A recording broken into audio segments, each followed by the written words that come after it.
السلام عليكم ورحمة الله. معكم محمد حسن. النهاردة فيديو جديد معانا، وهنستخدم 3 فانكشن هي if و and و or، ودي اتطلبت كتير وإن شاء الله نشرحها في المثال ده ونقدر نوصل المعلومة بسرعة. طيب، أول حاجة معانا التيبل ده. مطلوب مننا ايه؟ مطلوب مننا ان احنا في الكولم بتاع دي هنا نظهر حالة الخصم بتاعت للعملاء.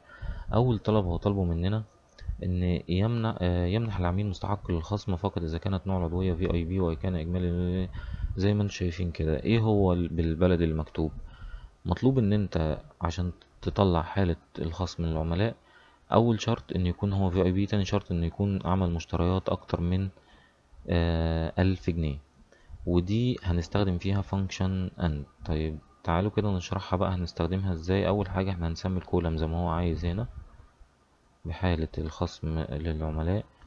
هنستخدم فانكشن اند هنا ازاي؟ مع اف هنعمل كومباين ما بين اند و اور واف. ازاي؟ اول حاجه هنستخدم فانكشن اف، بعد كده هنستخدم بعد البراكت هنستخدم فانكشن اند. طيب اند هنا بتشتغل لما يكون في شرطين والشرطين مطلوبين ان هما يتحققوا. اول شرط ان هو يبقى فيه اي بي، تاني شرط ان هو يكون اشترى بايه؟ باكتر من 1000 جنيه. اول شرط خلينا نقول كده واحده واحده. اول شرط ان يكون هو في اي بي، اللي هو ده نوع العضويه ده، هو في اي بي ولا ستاندرد ولا ايه؟ فالمهم هيبقى في اي بي. اول حاجه يكون بيس. انا كنت كاتب الكلام هنا زي ما انتم شايفين هنا اهو عشان خاطر تبقوا شايفين الكلام بس. طيب اول حاجه، اول شرط ان يكون عميل في اي بي، فانا هعملها في اي بي هنا، ودي انا هثبتها بس عشان كاتبها. طيب تاني لوجيكال ايه في فانكشن اند؟ آه ان هو يكون اشترى اكتر من 1000 جنيه. ان يكون هنا هو ده اكبر من 1000 جنيه، وانا برضو كاتبها عادي. عايز تكتبها بدك تكتبها. هثبت تاني، بعد كده في البراكت بتاع اند. تمام كده. بعد كده الفانكشن اف هيقولك طب انت لو اتحقق، هو بيقولك والله الراجل ده لو حقق يبقى ايه؟ يبقى مستحق. نقلبها بس عربي، يبقى مستحق للخصم عشان هو راجل محترم وحقق طلبين. طب هو لو محققش طلبين هو برضه هيبقى محترم، بس ايه؟ مش هياخد خصم.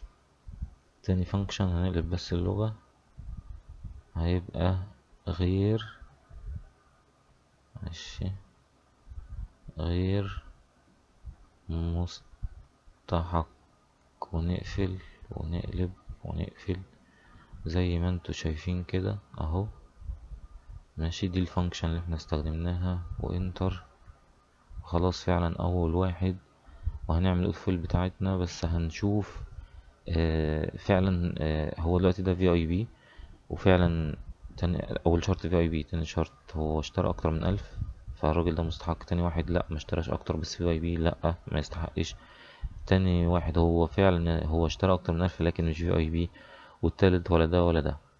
خلاص كده ده فانكشن اند. يبقى اند دي لتحقيق شرطين. تاني فانكشن معانا هي اور. ازاي بقى هنستخدمها؟ نفس الكلام ونفس كل حاجة، هنستخدم اف وهنعملها تاني قدامكم اهو. وانا حاطط هنا وادي هنا ده الطلب التاني، يمنح العميل مستحق للخصم. هنا هيكون مستحق لو هو نوع العضوية في بي، ولو اشترى بأكتر من ايه؟ كانت نوع العضوية بتساوي في اي بي، او لو اشترى او لو اشترى بأكتر من 1000. طيب اللوجيكال تيست بتاعنا هنا نستخدم اور. كده احنا هنستخدم شرطين بس، لو شرط فيهم اتحقق يبقى انا كده تمام، يبقى انا حققت اللي مطلوب مني. طيب في السيلز تارجت اللي اتحقق مني انا كده تمام. اول لوجيكال هنقول برضو نفس الكلام، هو في اي بي ولا نوعه ايه. هنقول لو ده بيساوي ده وهنثبته تمام كده. او هنقول لوجيكال التاني، الرقم هنا الإجمالي المشتريات بتاعتنا، أو لو اشترى بأكتر أهو، أكبر من 1000 جنيه أهو. وهنقفل البراكت وهنخش على ترو وهنقول نفس الكلام بتاع مستحق كان طالب ايه؟ مستحق للخصم، مستحق للخصم. وهنقفل، وادي الكومة بتاعتنا. ولو ما حققش هيبقى غير مستحق. طبعا المفروض هنا يظهر معانا مستحقين اكتر من غير مستحق بكتير. هنقلب بس اللغة اهو، هتلاقيها نفس الفانكشن بتاعت اند، بس الفرق انت كتبت اند اور. خلي بالك، هندوس انتر. اول واحد مستحق في اي بي واكتر، تاني واحد في اي بي. وهنا لو اشترى، هنا بص اهو ده مستحق وهنا غير مستحق. ايه الفرق بقى؟ الفرق ان هنا في اند هو بيقول لك لا لازم يكون اشترى اكتر من الف، لكن هنا بيقول لك لو والله لو في اي بي انا موافق. وهنا برضو مستحق، هنا مش في اي بي بس اشترى اكتر من 1000. طب هنا غير مستحق، لان هو ولا في اي بي ولا اشترى. هو منى دي صعبان علينا والله، ولا حقيقة ده ولا حقيقة ده. وان شاء الله تكونوا استفدتوا من الفيديو، ويا ريت لايك وكومنت، عشان ان شاء الله هنبدأ في راوند ادفانسد اكسل. فيا ريت تتابعوني، ولو في اي سؤال في كومنت اسألوني.